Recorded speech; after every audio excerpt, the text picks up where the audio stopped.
Look, I got my 300 blackout. I got our ear protection. We've got our coyote call, so we're legitimate.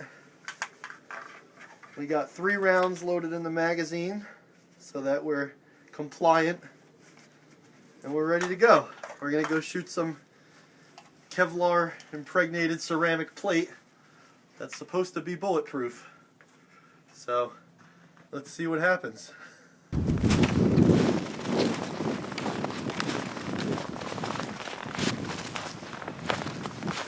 Heading out into the woods to What?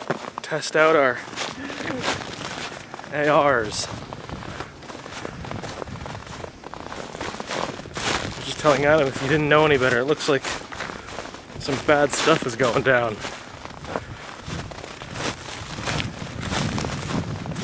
This is like behind enemy lines. Right. It's Red Dawn. Yeah.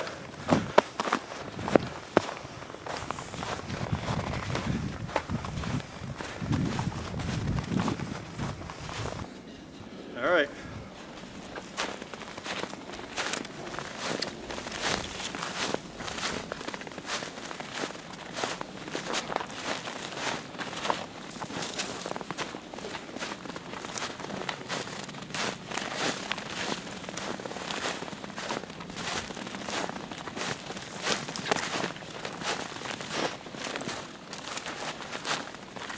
Good afternoon. We're going to test out this Kevlar plate we have here. It's supposed to be a bulletproof plate, Kevlar impregnated with ceramic. We've got 2 AR-15 rifles we're going to use. We're in the middle of coyote season, so the AR is a perfectly acceptable rifle to have in the woods at this point. We've got 2 different types of ammo we're going to be using though. We've got your typical 5.56 round. This is a jacketed soft point. It's got a soft tip, partial jacket on it. My brother's got a 5.56 full metal jacket. You know, basically your standard NATO round. And then we've got 300 blackout, which I'll be shooting. You could see the difference, same size in length, different size bullet. Basically, as far as ballistics go, this has a muzzle velocity of 3,200 feet per second at about 1,200 foot-pounds out of the muzzle. This being a heavier bullet is only about 2,200 feet per second at 1,400 foot-pounds out of the muzzle. So they're really similar, but out at 100 yards, this will drop off to about 500 foot-pounds, whereas this maintains 1,400 foot-pounds. So while this is moving faster, this is harder hitting. I guess you could equate it to sort of a Corvette hitting a wall compared to a dump truck hitting a wall. So this is a faster bullet.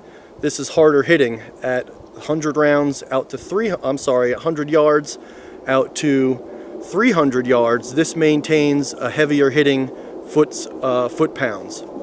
So first what you're going to hear and see is the 5.56 round hitting the honeydew melon here, and we'll see if we can't put some holes in it. Then next you're going to see the 300 blackout hitting the plate. So we'll see what the difference in damage is, and I don't know, try to have a little fun at the same time. We're going to back up to about 25 yards. So again, all the ballistics I mentioned are at the muzzle. Typically everything drops off the further out you go. So at 25 yards, it's going to maintain about the same ballistics. But technically the 300 blackout should be hitting a lot harder by the time it hits that plate.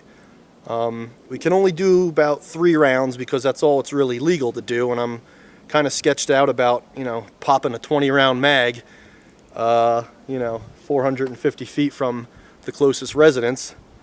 But all right, get some.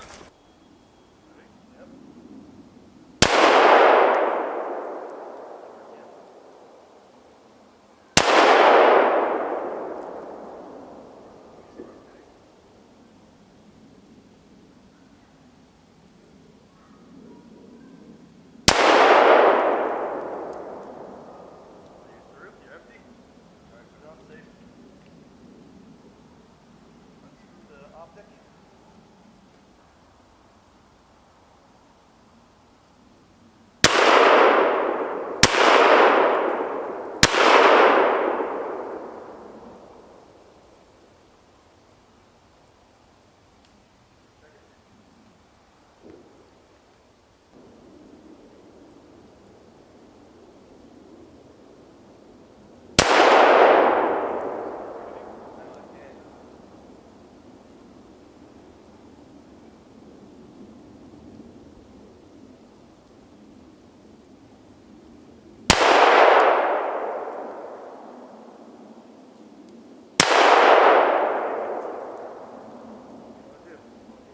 Pop at it. You want to keep it pretty loud? I'm out of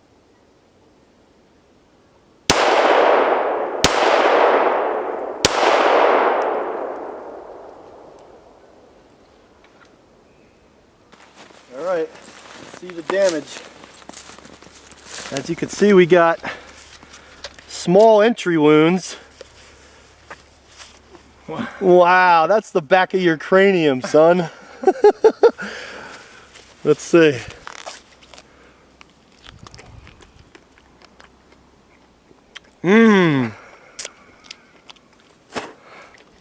Pretty good. Let's see what we got here.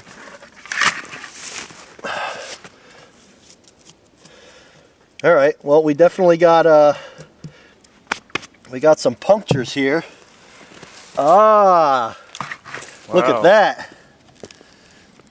I wouldn't want that between me and a rifle. Hi, Mr. Bank Teller. Bullshit.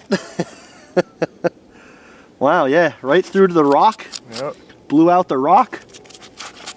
So what I'm guessing is a panel like this is meant for pistol cartridges, which probably don't have, I'm thinking they don't have the muzzle velocity of a 5.56 or a 300 blackout round.